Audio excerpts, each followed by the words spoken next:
कि नृत्य में सर्वाधिक कुशल कौन है? यदि आपको स्वीकार है तो भला इस प्रस्ताव को मैं कैसे नकार सकता हूँ। अपितु मैं तो आतुर हूँ, संसार को नृत्य कला और कुशल नर्तक दोनों का परिचय देना चाहता हूँ। नृत्य के लिए माँ के चरण बढ़ाते ही इन योद्धाओं के जन्म का निर्धारण हो गया था।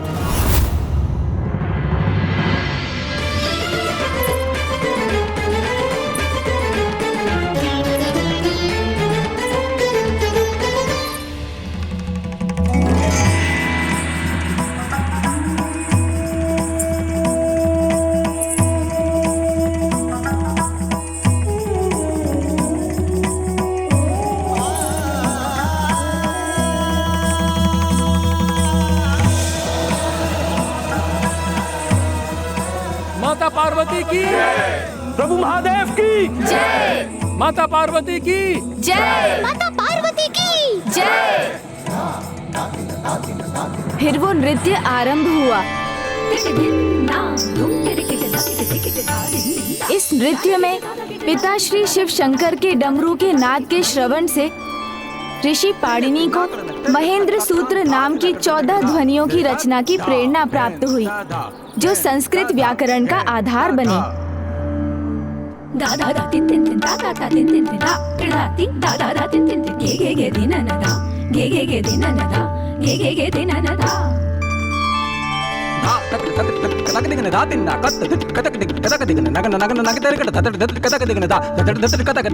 वो अद्भुत दिव्य नृत्य तो संपूर्ण सृष्टि के लिए अत्यंत सुखद था। सभी दिशाएं शांत और दिव्य स्नेह के भाव से भर गई थीं। प्रकृति में एक असाधारण उल्लास का संचार हुआ था।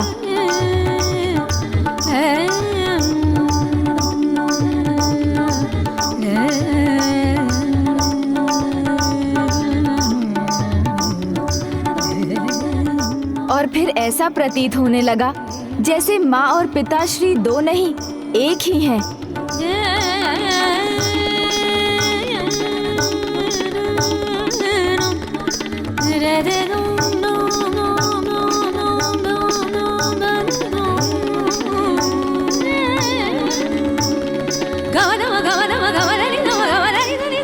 जो होता है वो प्रभु की लीला होती है। उनके इस नृत्य में एक क्षण ऐसा भी आया जब माँ की पायल टूट गई और सभी 9 घुंघरू छिटककर इधर उधर बिखर गए।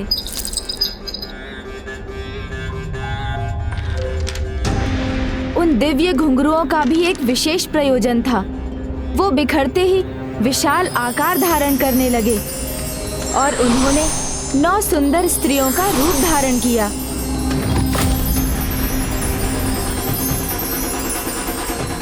पिताश्री महादेव अभी भी नृत्य के आवेग में थे।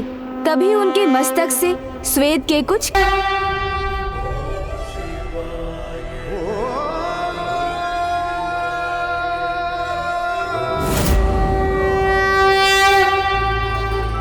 माँ ने सर्वथा उचित ही कहा था। वो दोनों एक दूसरे के पूरक हैं और यही सुंदरता है विवाह के संबंध की। अब तो भैया को विवाह के लिए तैयार करने की मेरी इच्छा और भी तीव्र हो गई है।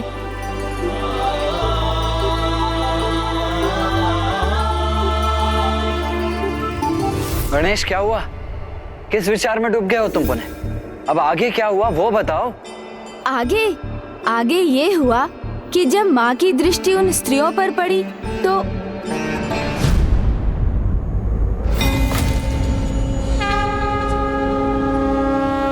माँ के मुख का भाव क्यों बदल रहा है?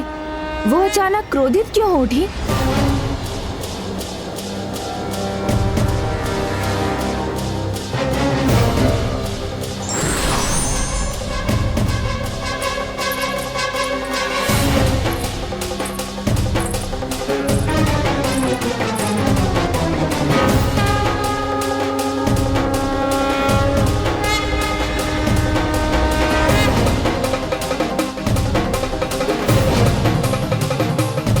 प्रणाम स्वामी। स्वामी,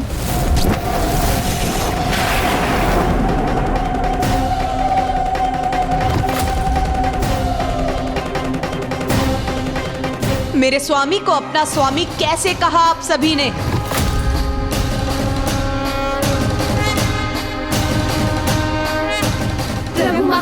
ही हमारे स्वामी हैं। अभी कुछ ही क्षण पहले उन्हें देखते देखते ही हमारा जन्म हुआ।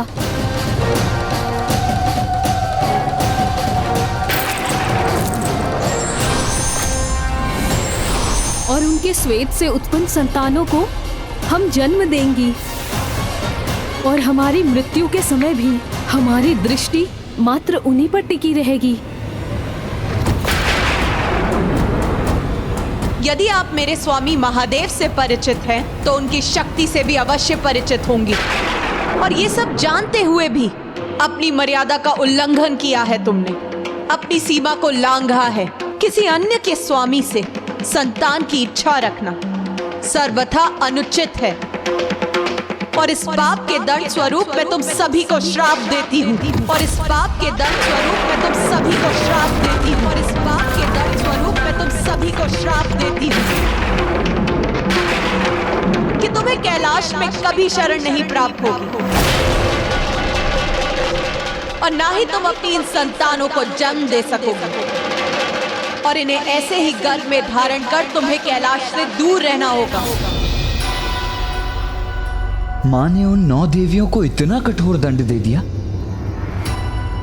मन, बुद्धि, कृति, इन तीनों का शुद्धिकरण ही प्रायश्चित है। उनका प्रायश्चित तो अनिवार्य था, किंतु ये तो माता की लीला भी थी, क्योंकि उन्हें ये भली भांति ज्ञात था कि उन 9 देवियों के पुत्रों की आवश्यकता संसार को कब होने जा रही थी।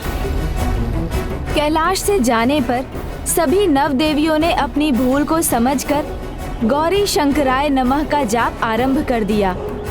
और फिर उनकी वर्षों की तपस्या, आराधना और विनती के फल स्वरूप उन्हें माँ और पिताश्री के दर्शन का सौभाग्य प्राप्त हुआ।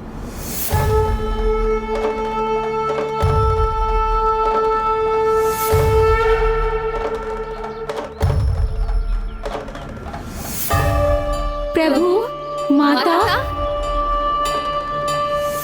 माता, बहुत बड़ी भूल हुई है हमसे। जन्म होते ही माया जंजाल ने हमें ग्रस्त कर लिया। हमें क्षमा कर दीजिए माता, और अपने शाप से मुक्त करने की कृपा कीजिए। प्रायश्चित से प्राणी नवजात हो जाता है। नवजात अर्थात सभी दोषों से रहित, पवित्र। तुम सभी का प्रायश्चित पूर्ण हुआ, किंतु मैं तुम्हें श्राप से मुक्त नहीं कर सकती। किंतु तुम्हारी भक्ति के कारण मैं उसकी अवधि कम अवश्य कर सकती हूँ। संसार में घटने वाली कोई भी घटना अकारण नहीं होती। उसके पीछे कोई न कोई उद्देश्य अवश्य छिपा होता है। जैसे तुम सभी का उत्पन्न होना, श्रापित होना, उसके पीछे एक महत्वपूर्ण उद्देश्य था। तुम सभी के मुख पर जिज्ञासा का भाव ये बता रहा है कि तुम सब भविष्य जानने के लिए आतुर हो। संसार में जब वो परिस्थिति आ जाएगी जब महाअसुरों का आतंक अपने चरम पर होगा, तब उनका अंत करने के लिए मेरे पुत्र देव सेनापति कुमार कार्तिकेय को अकेले युद्ध भूमि में जाना पड़ेगा। तब तुम्हारे पुत्र ही जन्म लेकर देव सेनापति के मुख्य सहायक बनेंगे और अपने जन्म को सार्थक करेंगे। धन्यवाद। और आज जब उस मायावी आसुरी पर्वत ने देवसेना के साथ देवताओं को निगल लिया, तो आप क्षण भर के लिए अकेले रह गए थे भैया। तभी इन सभी का जन्म हुआ।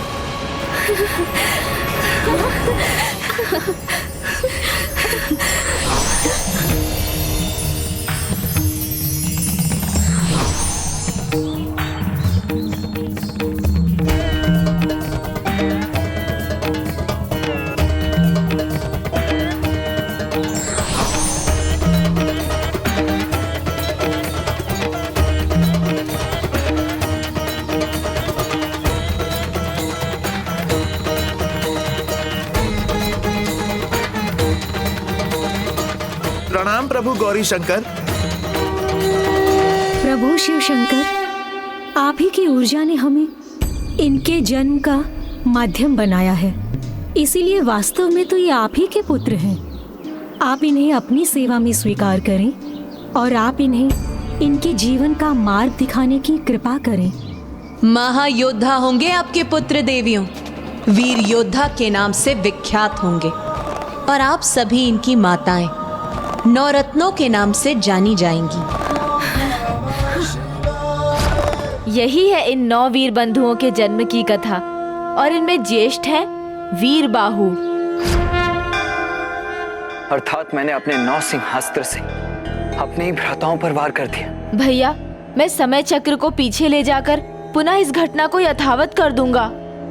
तब आप अपना अस्त्र लौटाने की कृपा कीजिएगा। किंतु गणेश,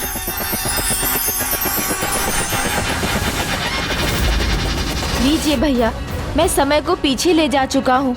अब आप यथाशीघ्र अपने 9 सिंहास्त्र को लौटा लीजिए। अनुज गणेश, न मेरे अस्त्रों को लौटाया जा सकता है, न ही उन्हें रोका जा सकता है।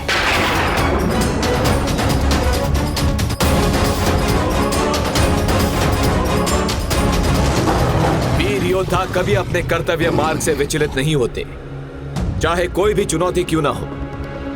हमें देव सेनापति कुमार कार्तिकेय तक पहुंचना ही होगा।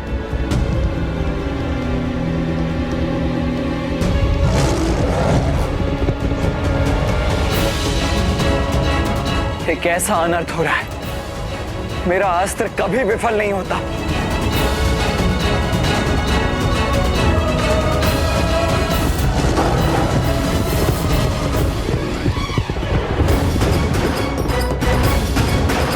भैया, अपने सामने वाली शिला पर चढ़ जाइए।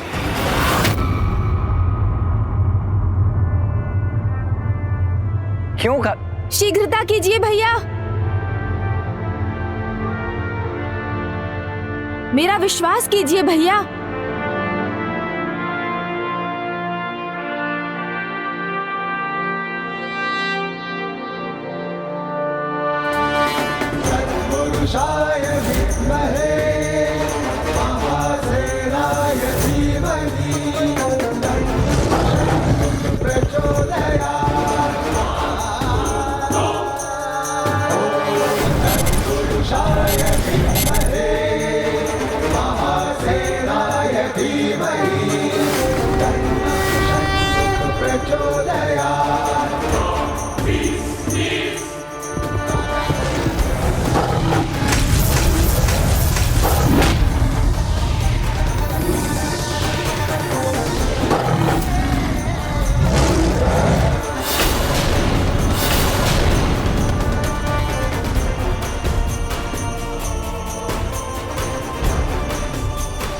स्वामीनाथ की जय।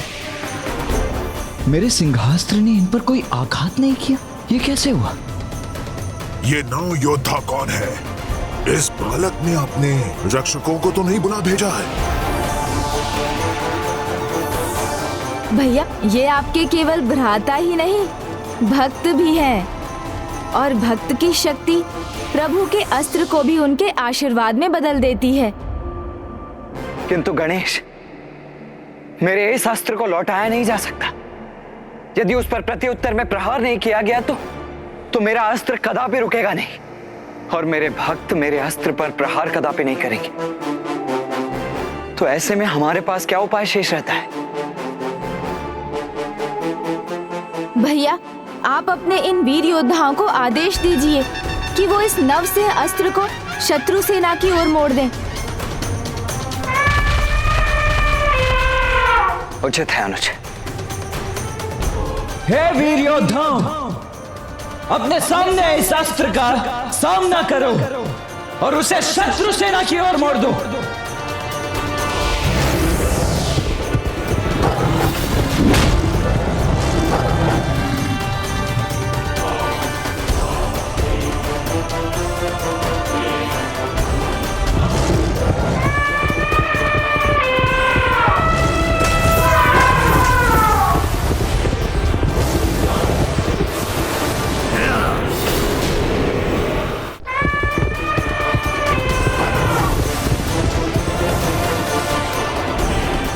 अद्भुत, महापराक्रमी योद्धा हैं ये बंधु तो। देव सेनापति कुमार कार्तिकेय की, देव देव सेनापति कुमार कार्तिकेय की, देव सेनापति कुमार कार्तिकेय की। इनका ये जय घोष तो शीघ्र इनकी पराजय के स्वर में बदल जाएगा। मुझे इनका सामना करने दीजिए, मैं अभी नहीं मिटा दूंगा। नहीं, जिन्होंने गजमुखन को चुनौती दी है, उन्हें गजमुखन के हाथों ही मृत्यु को प्राप्त होना चाहिए। जब तक मैं आदेश ना दूं, हमारे बीच में कोई नहीं आएगा। उचित है।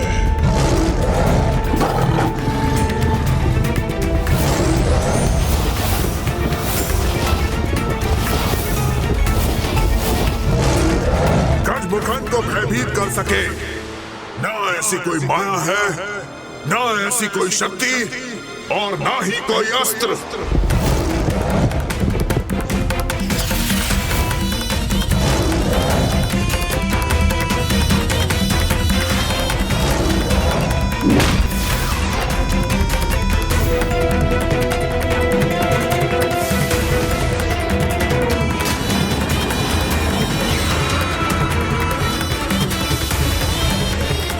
अब आक्रमण मैं करूंगा और तुम सब अवश्य आहत होगे।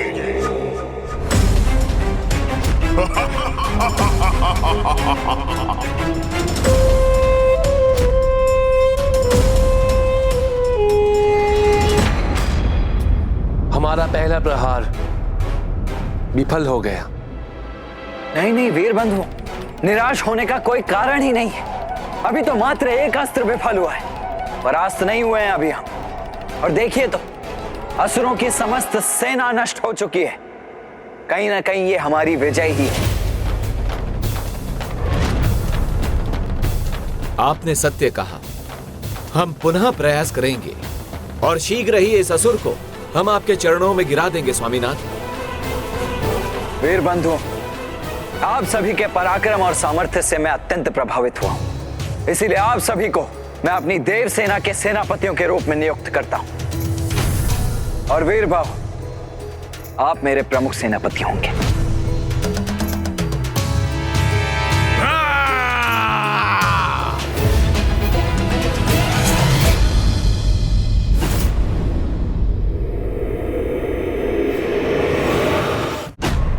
तैयार हो जाइए, यह पुनः आक्रमण की सूचना है। सूचना है, किंतु आक्रमण की नहीं, तुम्हारी मृत्यु की।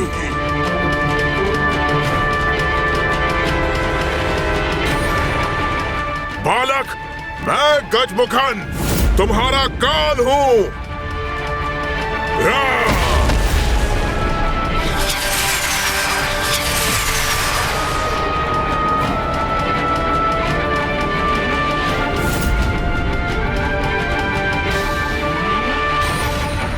युद्ध के लिए आतुर हो रहा है, तभी इसने यहाँ युद्ध भूमि का निर्माण कर दिया है।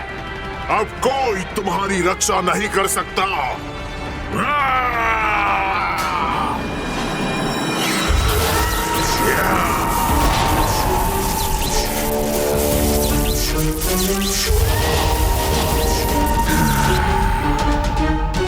ये दुष्ट गजमुखन मायावी असुरों की सेना उत्पन्न कर रहा है।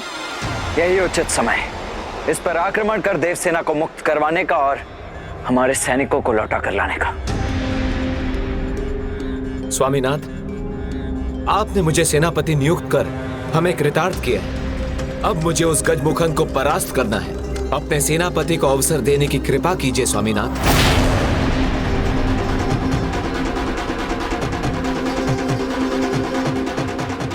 हम अपने सामर्थ्य से इसे परास्त कर अपनी योग्यता प्रमाणित करने के इच्छुक हैं। हम पर विश्वास कीजिए स्वामीनाथ।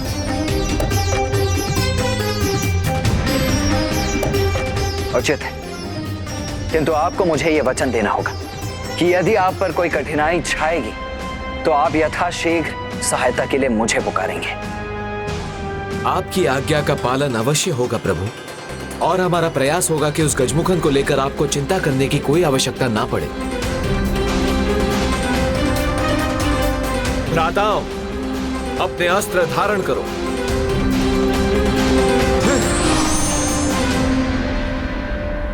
हमें प्रभु के विश्वास का मान रखना है। उस दुष्ट गजमुखन को पराजित करना है।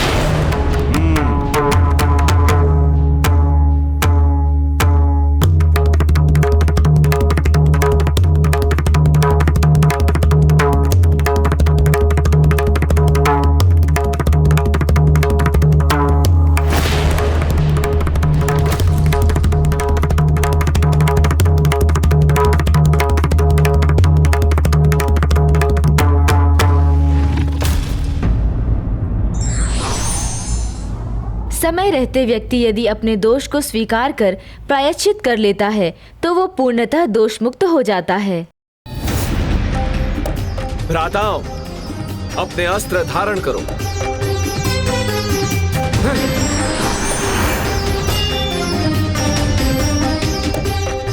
हमें प्रभु के विश्वास का मान रखना है। उस दुष्ट गजमुखन को पराजित करना है।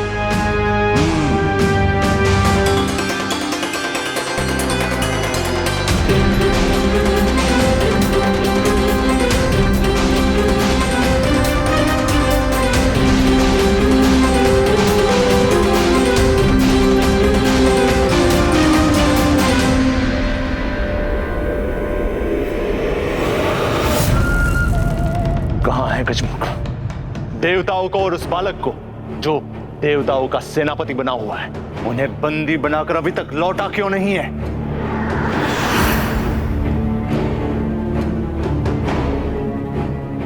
और प्रतीक्षा नहीं करूंगा मैं, शीघ्र उसका समाचार दो। असुरराज, युद्ध भूमि से अभी तक कोई नहीं लौटा।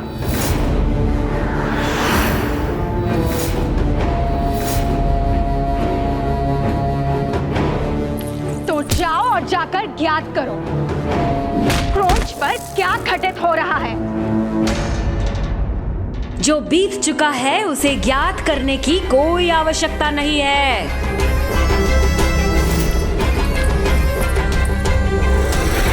आवश्यकता है तो सूचना की, जो भविष्य में घटित होने वाला है, जिससे उसे अपने अनुसार तुम दिशा दे सको। किंतु भविष्य का ज्ञान तो तभी होगा जब कोई पंचांग देखे और उन भाविक घटनाओं को तुम्हारे सामने व्यक्त करे, और इसके लिए ब्रह्मदेव से उपयुक्त भला और कौन हो सकता है।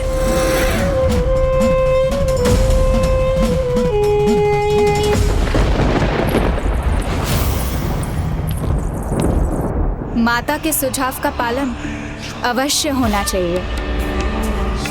जो मैं करूंगी ज्येष्ठ, ब्रह्मदेव को आपके सामने प्रस्तुत होने पर विवश कर दूंगी।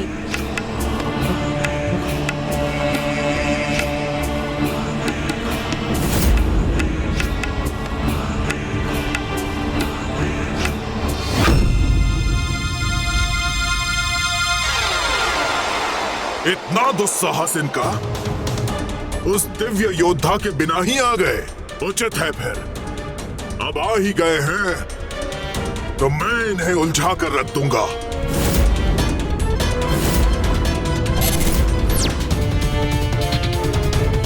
आक्रमण!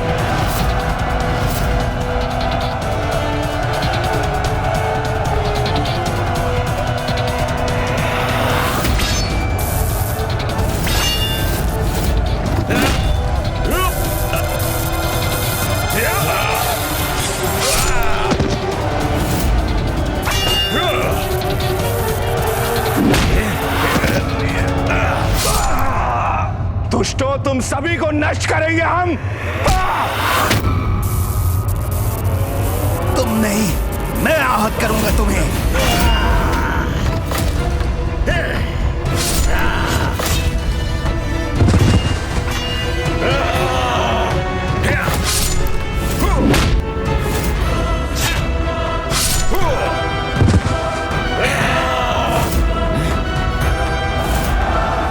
मेरे भ्राताओं के अस्त्रों के समान मेरा गदा इन असुरों का संहार करेगा।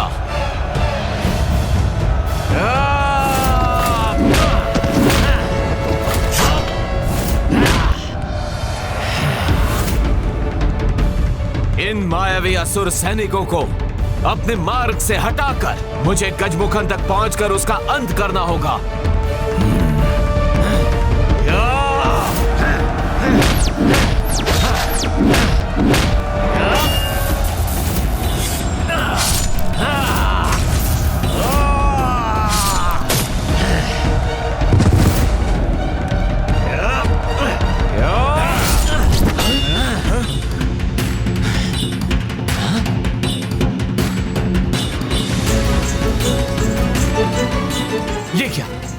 अभी भी वही है जहां से हमने आरंभ किया था।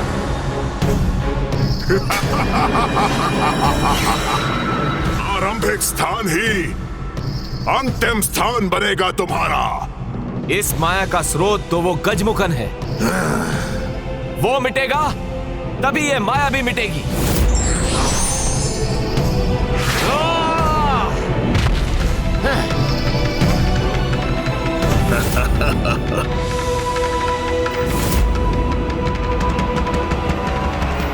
गजमुखन, इस बार तुम्हारी माया भी विफल होगी।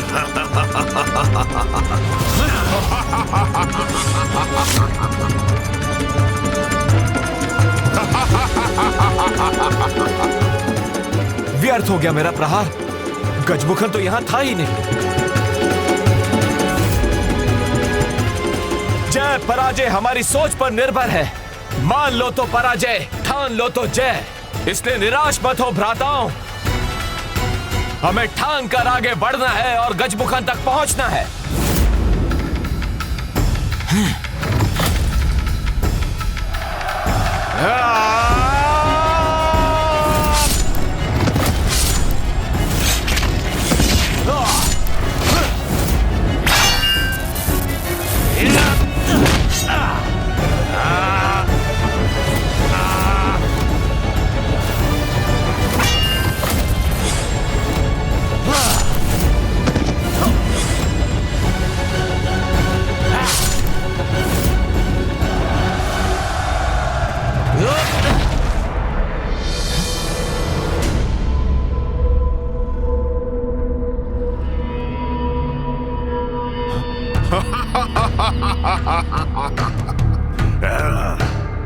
ये तो जैसे अभेद माया चक्र है, जितना आगे बढ़ते हैं उतना ही पीछे रह जाते हैं। गजमुखन के तनिक निकट भी नहीं पहुंच सके हम।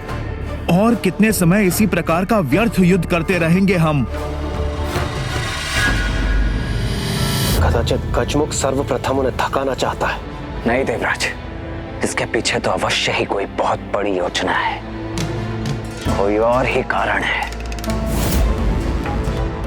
इस दुष्ट गजमुखन ने स्वयं को अपनी माया से सुरक्षित किया हुआ है।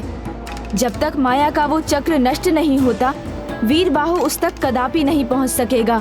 और यदि ऐसा ही रहा तो भैया कार्तिकेय अपनी इस यात्रा पर आगे नहीं बढ़ सकेंगे। फिर मैं उन्हें विवाह के लिए कैसे तैयार करूंगा? तो प्रभु, क्यों ना हम ही आगे बढ़कर इन वीर बंधुओं की सहायता करें? भैया के आदेश के विरुद्ध जाकर? नहीं मूषक जी, क्या आपको भैया के क्रोध का अनुमान नहीं? मुझ तक कभी नहीं पहुंच सकते ये मूर्ख, किंतु अति शीघ्र इनकी मृत्यु इनके निकट पहुंच जाएगी।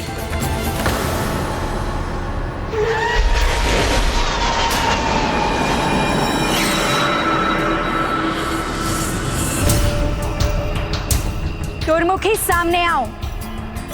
मैं तुम्हारे लिए ऐसा कार्य लाई हूँ जिसमें तुम्हें बहुत आनंद आएगा। बोलो अजामुखी, क्या कार्य है?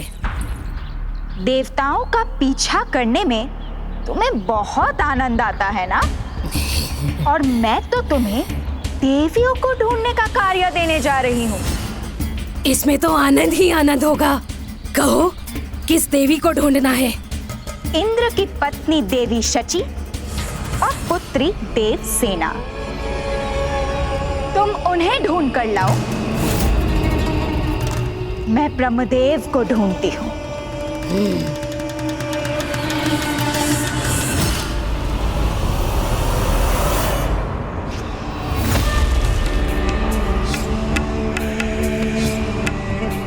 ब्रह्मदेव, बाहर आइए, स्वागत कीजिए अपनी अतिथि का। देखिए, किसका आगमन हुआ है आपके द्वार पर। आप पर छाया वो भयंकर संकट जिसकी आपने कल्पना भी नहीं की होगी।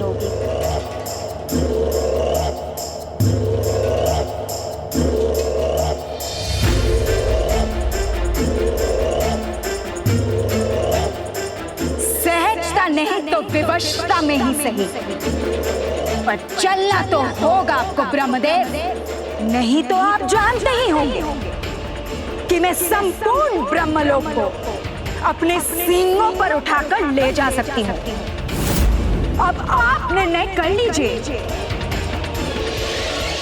कोई उत्तर नहीं दिया आपने तो कदाचित मुझे अपनी शक्ति का प्रदर्शन करना ही होगा।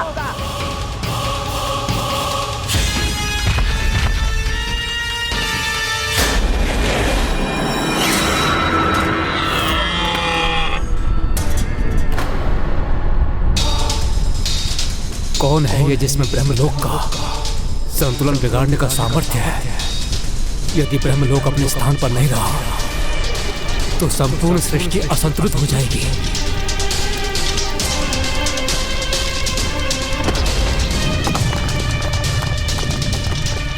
नहीं, मैं इस संकट को पृथ्वी तक कदापि नहीं पहुंचने दूंगा। रुको, मत करो ये अनर्थ।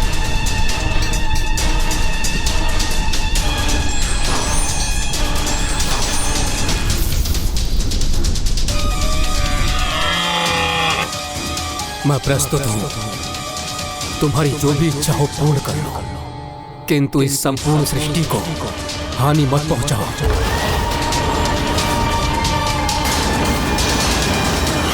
ये कैसा स्वभाव है आप देवताओं का? तनिक भी कठिनाई नहीं हुई और आप अपने घुटने टेक देते हैं।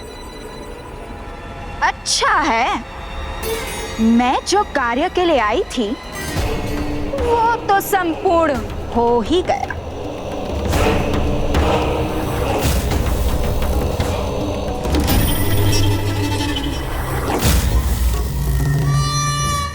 आनंद तो अब आएगा। पीछे हटो दुष्टासुर।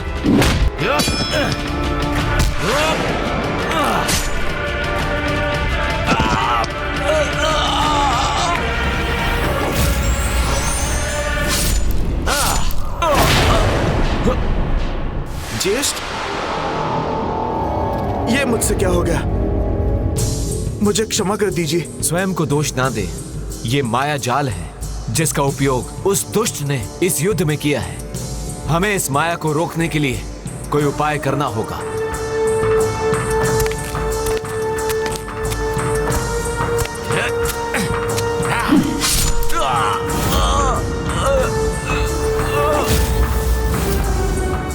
भ्राता, अब ठीक तो है ना भ्राता? क्षमा भ्राता, क्षमा।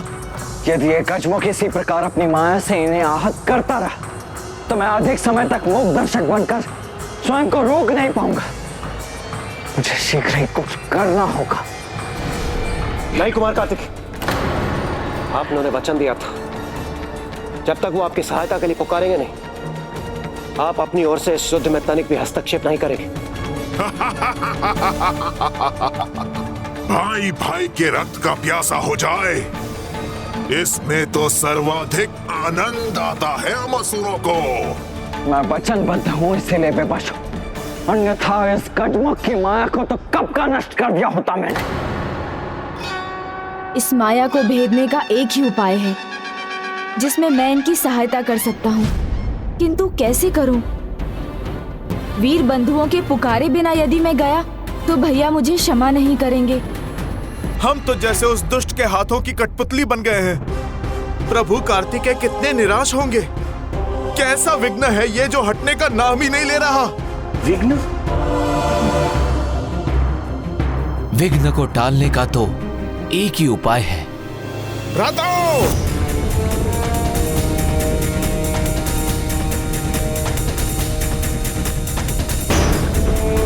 अब समस्या समझ गया मैं। इस युद्ध के आरंभ में हमने प्रथम पूज्य विघ्नहर्ता गणेश जी का स्मरण जो नहीं किया है, इसीलिए विघ्न संकट बनकर हमारे सामने खड़ा है। किंतु अब हम क्या करें? अब एक भी पग उठाने से पहले हम सर्वप्रथम प्रभु गणेश जी का नाम लेंगे।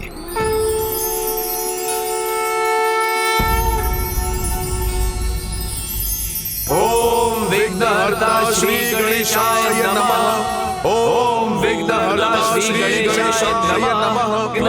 श्री गणेशाय नमः। ओम विघ्नहर्ता श्री गणेशाय नमः। भोक्तासि त्वमेव केवलं धर्तासि त्वमेव केवलं हर्तासि त्वमेव सर्वं खल्विन्दं ब्रह्मासि।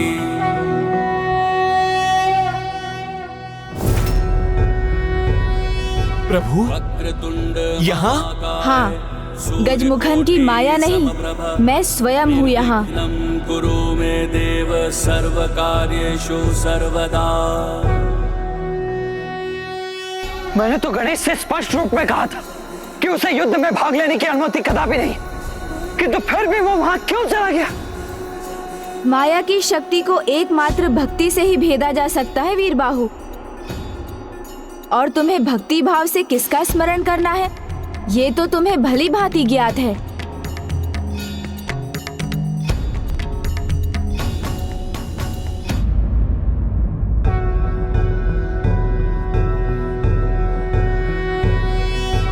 योगीश्वरो महासेनः कार्तिकेयो अग्निनन्दनः स्कन्दः कुमारः सेनानिः स्वामी शंकर संभव।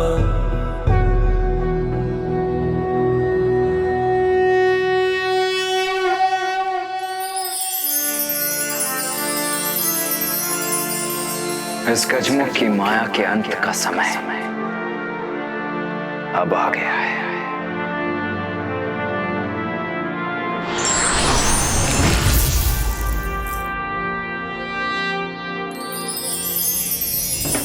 पुरुषाय विद्महे महासेनाय धीमहि तन्नः षण्मुख प्रचोदयात्।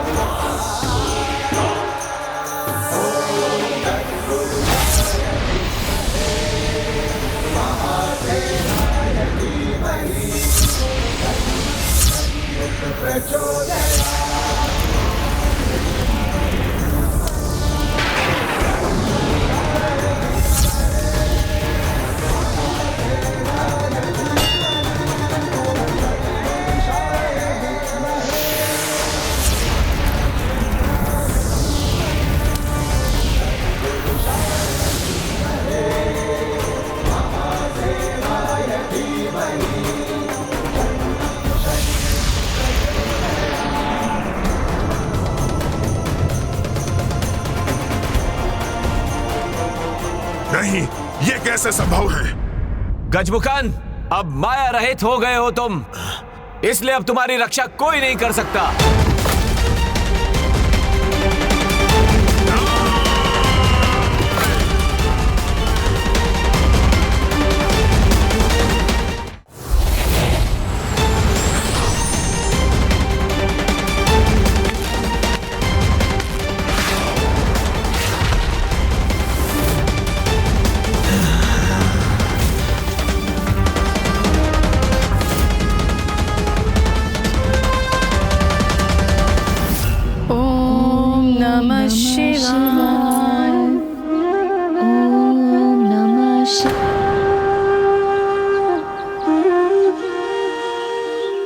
माता, मैं प्रभु की पूजा के लिए बेलपत्र लेकर आती हूँ। रुको पुत्री देवसेना, सावधान रहना। देवसेना अर्थात दुर्मुखी ने इन देवियों को ढूंढ लिया। माता, आप चिंता न कीजिए, प्रभु के आशीर्वाद के रूप में स्वयं प्रभु मेरे साथ, हमें कुछ नहीं होगा।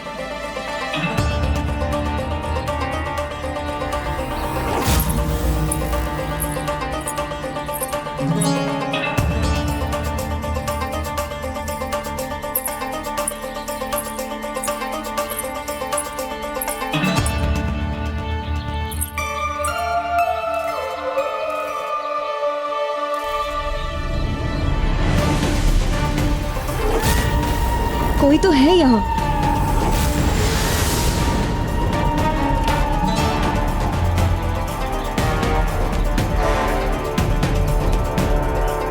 पर यहाँ तो कोई नहीं है।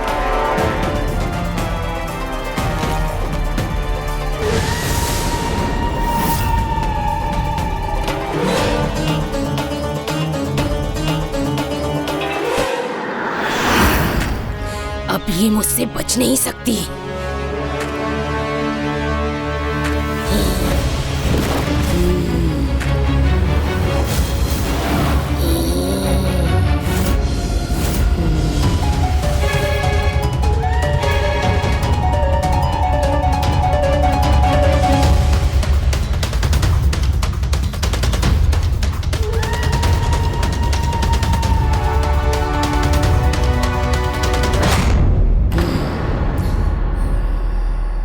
तुम सभी इसको पकड़ो, मैं इंद्र की पत्नी सची को लेकर आती हूँ।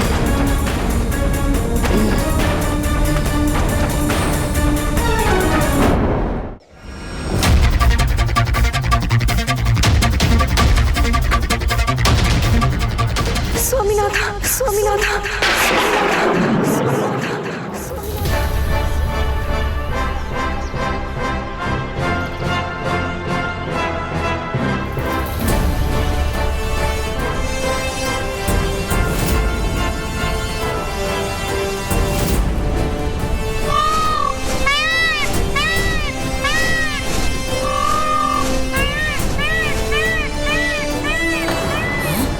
ये मयूर का स्वर कहाँ से आया?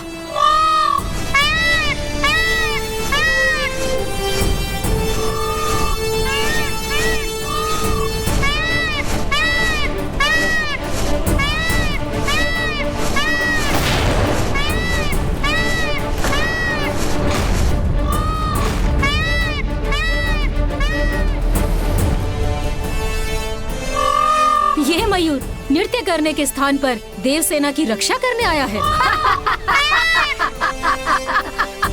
मारो इसे।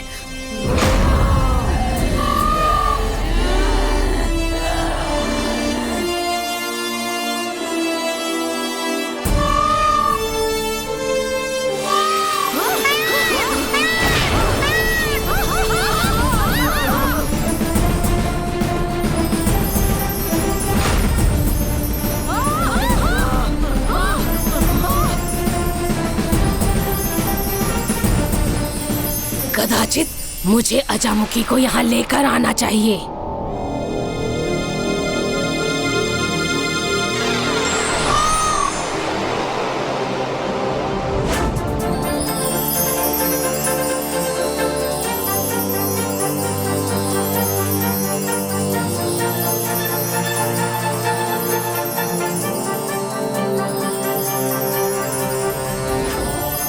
मेरे मुख से अचानक स्वामीनाथ क्यों निकल गया? और मुझे ये दृश्य क्यों दिखाई दे रहे हैं? ये आपके भूत और भविष्य दोनों का संकेत है, जो आप पर शीघ्र उजागर होगा देवी।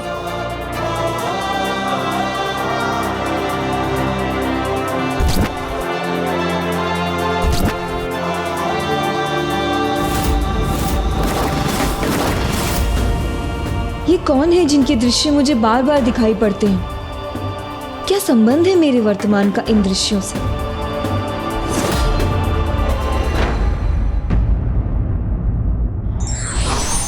अपने इष्ट पर विश्वास और उनकी भक्ति सभी शक्तियों पर विजय पाने का सर्वोत्तम उपाय है।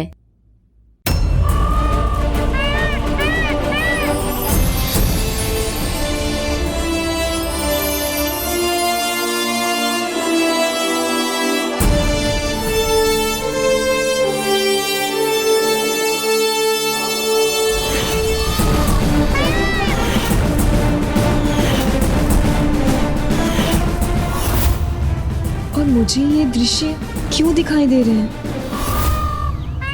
मयूर,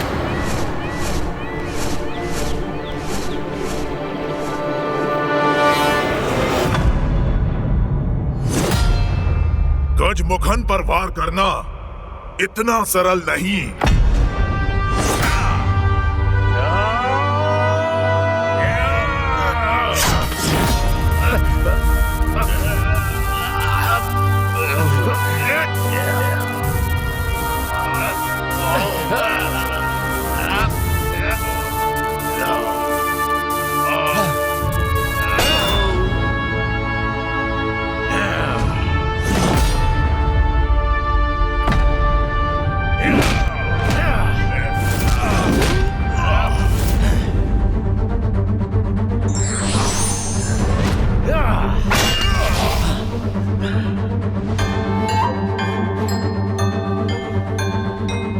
इन वीर बंधुओं का पराक्रम तो सत्य में सराहनीय है। मायावी नहीं, वास्तविक युद्ध करना होगा तुम्हें। इतना साहस है तुम्हें गजमुखन? दुस्साहस कर रहे हो तुम, जिसका दंड तुम्हें मैं देकर ही रहूंगा।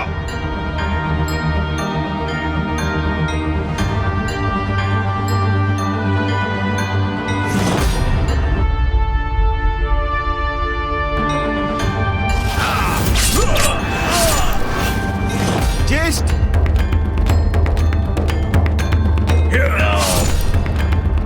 ज्येष्ठ,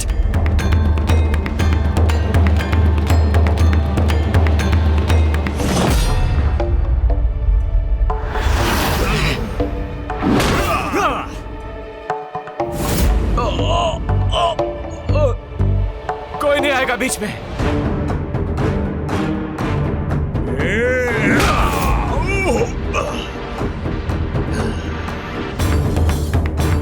अभी भी कुछ सामर्थ्य शेष है, तो अब अपने प्राणों के साथ उसे भी खोने के लिए तैयार हो जाओ तुम। इस बार मैं तुम्हारे वार के लिए तैयार हूं गजमुखन।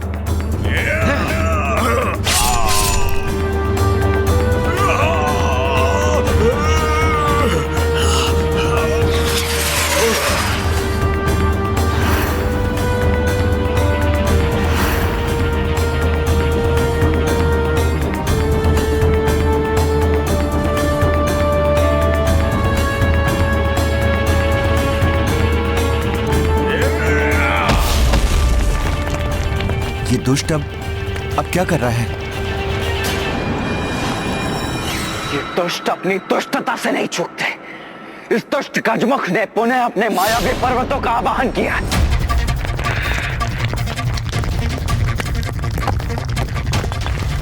देव सेनापति कुमार कार्तिकेय, वीर बंधुओं को इस पर्वतों के विषय में तनिक भी ज्ञात नहीं। इससे पूर्व कि वो इस विषय में कुछ भी ज्ञात कर पाए, असहायता की गुहार लगाए। ये आसुरी मुख इन्हें अपने मुख में निगल लेगा।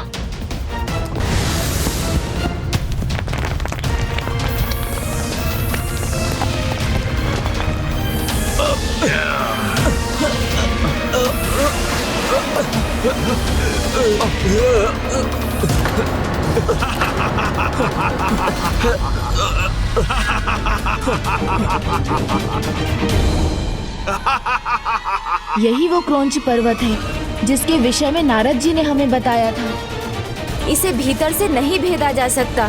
इसे बाहर से नष्ट करने के लिए अब तो भैया कार्तिकेय को इस युद्ध में उतरना ही होगा। क्या हुआ बालक? तुम्हारे सहायक योद्धा तो अदृश्य हो गए। इंद्र और उसके देवता तुम्हारी कोई सहायता नहीं कर सकते। अब तो तुम्हें मुझसे अकेले ही युद्ध करना होगा।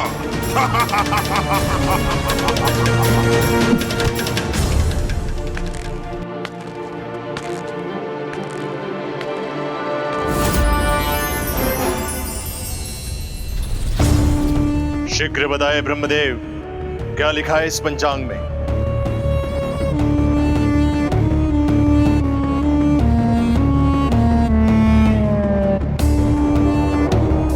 संकट, घोर संकट आने वाला है तुम असुरों पर।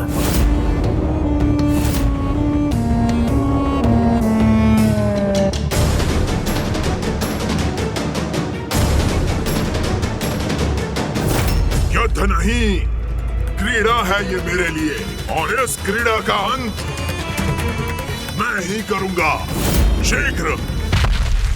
ये तुम नहीं, अब तो तुम्हारा अहंकार बोल रहा है गजमुख। तुम्हारा ये अहंकार ही तुम्हारे सर्वनाश का कारण बनेगा।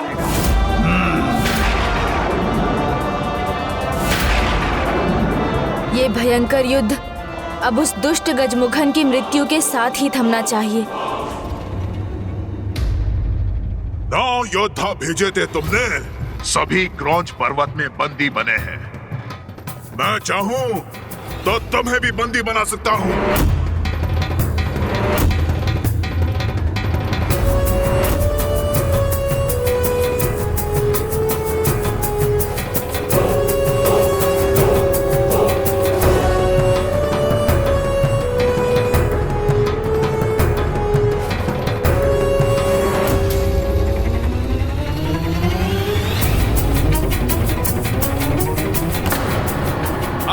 गुफा को भीतर से ही भंग करेंगे हम।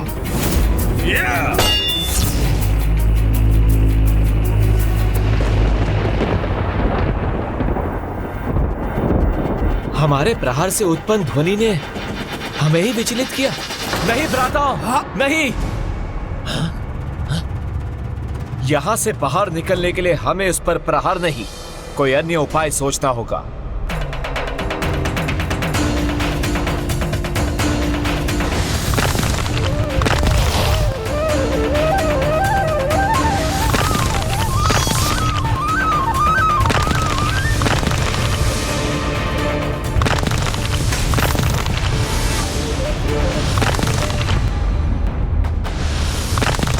यहाँ तो सब कुछ मायावी प्रतीत हो रहा है।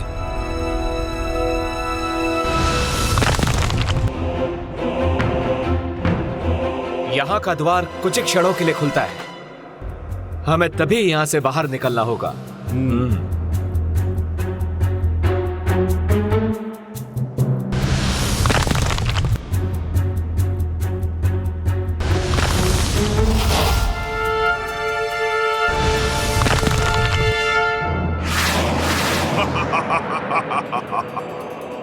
तुम्हारे योद्धा क्रॉन्च के भीतर तो प्रवेश कर गए हैं, किंतु वो बाहर नहीं आ पाएंगे। दुर्भाग्य है उनका, वो इस सत्य को नहीं जानते। वो जितना प्रयास करेंगे, क्रॉन्च उनको अपनी उतनी ही अंधेरी गुफा में ले जाएगा, जहां होगा संकटों का एक और पहाड़।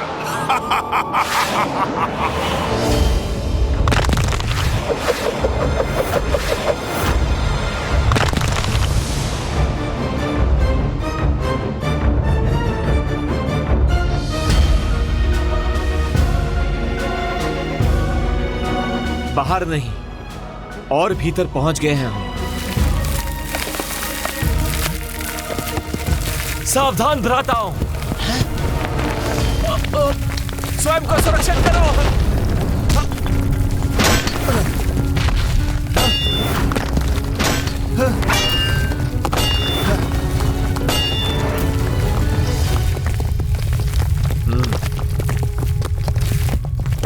ज्येष्ठ, अब तो ये संपूर्ण छत हम पर ही गिर रही है। हमें यहाँ से लौटना होगा, किंतु उसके लिए इस द्वार का खुलना भी अनिवार्य है।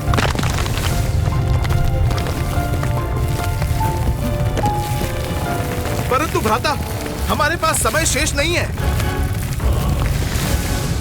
मैं रोकूंगा इसे। भ्राता, तुम सब जाओ। परंतु भ्राता, आपको छोड़कर नहीं जा सकते हैं हम। हाँ भ्राता, हम आपको छोड़कर नहीं जा सकते। ये तुम्हारे ज्येष्ठ और मुख्य सेनापति का आदेश है, जाओ। किंतु भ्राता, मैंने कहा जाओ।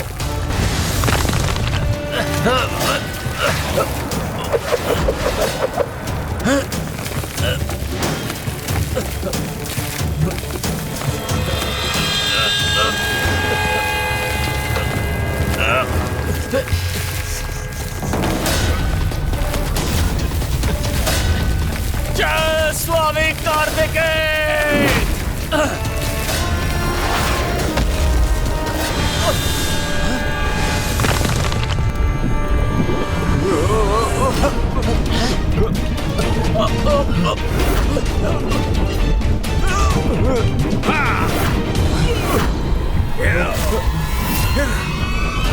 अब हम तपते हुए लावा पर तैरती इन शिलाओं पर हैं।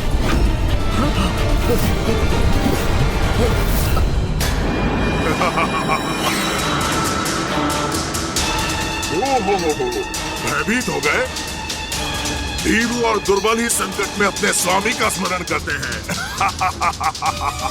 किंतु कोई लाभ नहीं, कोई उनकी रक्षा नहीं कर सकता, क्योंकि अब वो ऐसे विषैले स्थान में प्रवेश करेंगे जहां बड़े से बड़े विषैले जीव भी उस स्थान की विषैली वास्तव में जीवित नहीं रह पाते। अब तुम्हारे 9 योद्धाओं के साथ भी यही होगा। बालक, अब तुम्हारे पास 2 ही विकल्प हैं। या तो अपने योद्धाओं की रक्षा करते हुए मृत्यु के मुख में जाओ, या यहाँ रुककर मेरे हाथों मृत्यु का ग्रास बनो। शीघ्र चुनाव करो, निर्णय तुम्हारे हाथ में है।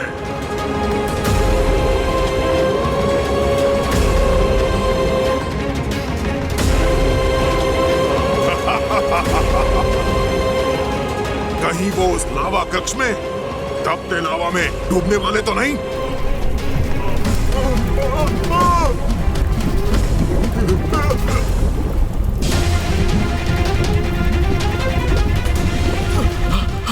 भांति मायावी है ये दुष्ट, भांति भांति के छल रच रहा है और उसे पार कर पाना इतना सरल नहीं होगा। कहीं भैया कार्तिकेय वीर बंधुओं की रक्षा हेतु भीतर न चले जाएं। आप ही ने कहा था ना, इस क्रौंच पर्वत को भीतर से नहीं भेदा जा सकता, फिर वो भीतर न उलझ जाएं। भैया उचित चुनाव करें, यही आशा तो मुझे भी है। मारने वाले से कहीं बड़ा होता है बचाने वाला गजमुख, किंतु तुम्हारे अंत के उपरांत दुष्ट, क्योंकि एक योद्धा का प्रथम धर्म होता है अपने शत्रु को पराजित करना, जिसे मैं निभाऊंगा और फिर अपने योद्धाओं को भी मुक्त करूंगा। अद्भुत बालक हो, किंतु तुम्हें युद्ध के नियम भली भांति ज्ञात है, तो अब मेरी शक्ति का भी परिचय प्राप्त करने के लिए तैयार हो जाओ। उचित है, तो युद्ध आरंभ करने से पूर्व मैं तुम्हें भी दो में से एक विकल्प चुनने का अधिकार देता हूं। या तो वीर योद्धाओं एवं अन्य देवताओं को मुक्त कर धर्म पद स्वीकार करो, अन्यथा युद्ध में अपने अंत के लिए तैयार हो जाओ। युद्ध करूंगा मैं, गजमुखन पीछे हटना नहीं, युद्ध करना जानता है।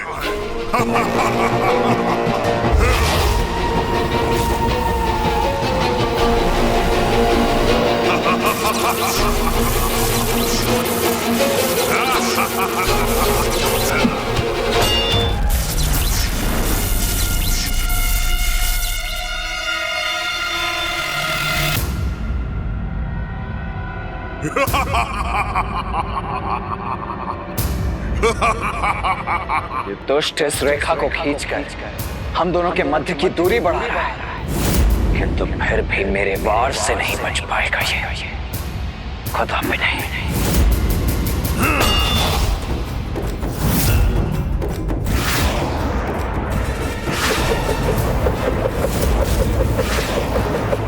गजमुख के इन अस्त्रों को रोकना होगा मुझे।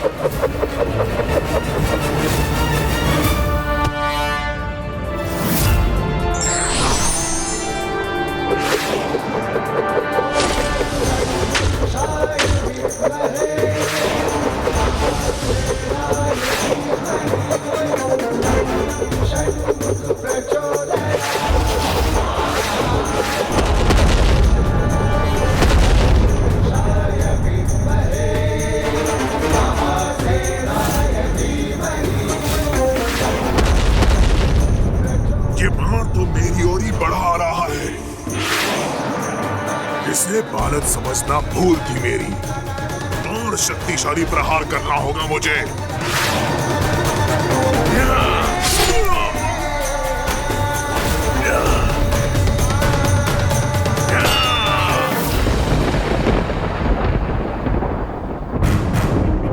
इतनी दुर्भावना असुरों के प्रति कि सत्य देखने में आप असमर्थ हो गए ब्रह्मदेव।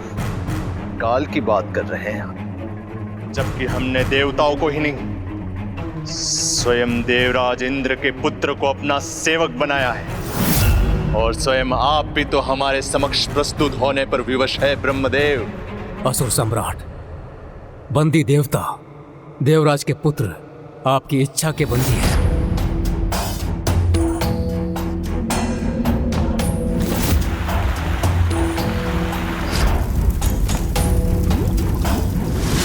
अब मैं भी विवश हूं आपका आदेश मानने के लिए, किंतु ये पंचांग आपके अधीन नहीं है। ये तो वही दिखाएगा जो सत्य है, जो होने वाला है, और इसके अनुसार संकट में है आपका भ्राता।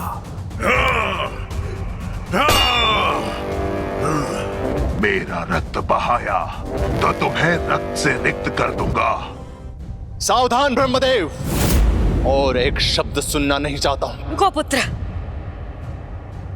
ब्रह्मदेव भविष्य दिखा रहा है, उसे गंभीरता से लो। सावधान हो जाओ, गजमुख के लिए सहायता भेजो। किंतु मां, स्वयं नारायण को विवश करने वाले मेरे पराक्रमी भ्राता और आपके शक्तिशाली पुत्र गजमुख को किसी की सहायता की क्या आवश्यकता है?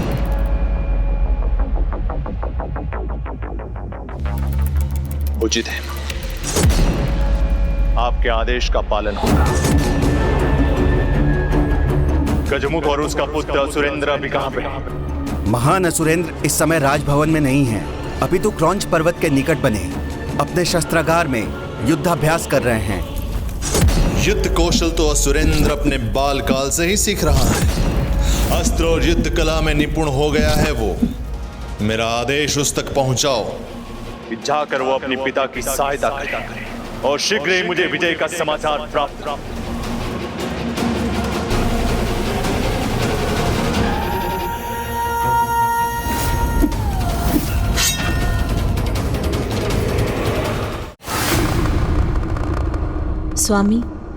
स्वामी, मैं अपने पुत्र के विवाह को लेकर अति उत्साहित थी और मैंने तो अपने पुत्र वधुओं को भी ढूंढ लिया था जो पूर्व जन्म से ही उसकी प्रतीक्षा कर रही थी।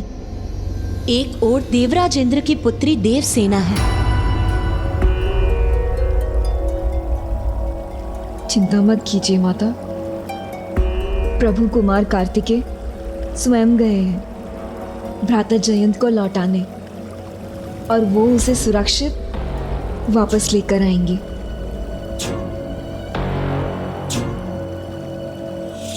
और दूसरी ओर है कुमारी वल्ली। मैं आप दोनों को एक वचन देता हूं कि आपके अगले जन्म में जब सभी परिस्थितियां उचित होंगी, मैं आप दोनों से विवाह अवश्य करूंगा। किंतु वो तो अपने विवाह उत्सव के भाग बनने के स्थान पर युद्ध भूमि में एक महाभयंकर असुर का सामना करने के लिए विवश है। इस छोटे से आघात से तनिक भी विचलित नहीं हुआ हूँ मैं। विजय प्राप्त करोगे तुम मेरे विरुद्ध, इसकी आशा त्याग दो बालक। आशा नहीं, अपितु पूर्ण विश्वास है मुझे। विश्वास अच्छा होता है बालक, किंतु अति विश्वास सर्वनाश की ओर ले जाता है।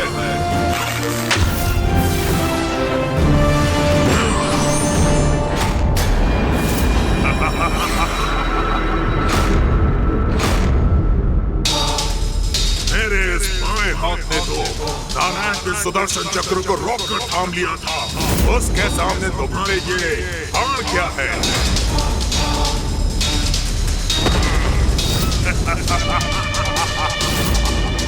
स्वयं तुम्हारे नारायण भी मेरा बाल बांका नहीं कर पाए, तो तुम बालक मुझे क्या हानि पहुंचाओगी?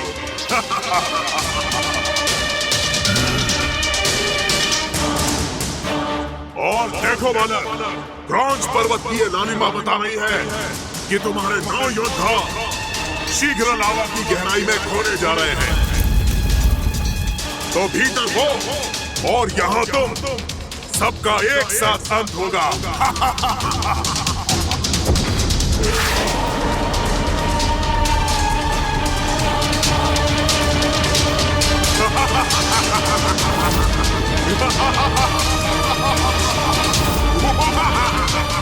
जज्ञात, ये दुष्ट मायावी असुर युद्ध के प्रत्येक चरण में माया का प्रयोग अवश्य करेगा।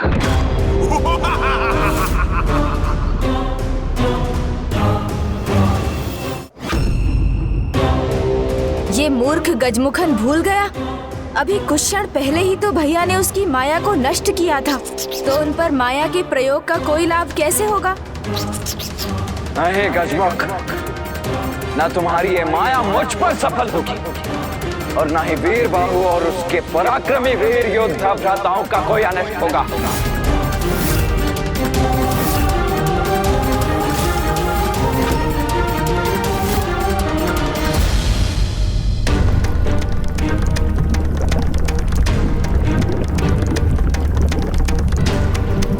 हमें पुनः अवसर देखकर इस द्वार से बाहर जाना होगा।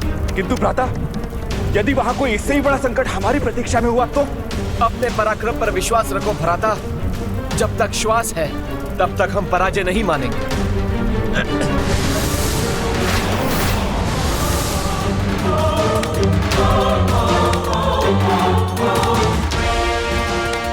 प्रत्यक्ष को प्रमाण क्या गजमुख, देख लो मेरे वीर योद्धा तुम्हारे उस लावा के संकट को टालने में सफल रहे हैं।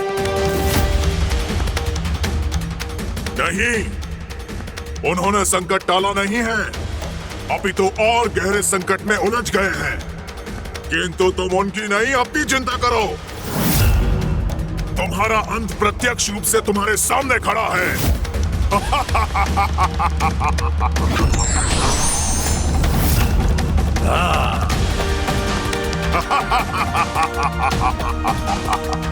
जब मेरी दृष्टि वास्तविक गजमुख पर है तो मुझे अन्य मायावी गजमुखों की चिंता करने की क्या आवश्यकता है।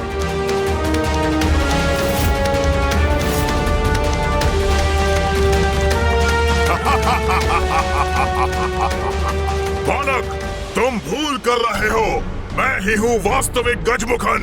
नहीं, मैं हूँ वास्तविक गजमुखन। बालक, मैं हूँ वास्तविक गजमुखन। ये सभी वास्तविक गजमुख से अधिक प्रकाशित है।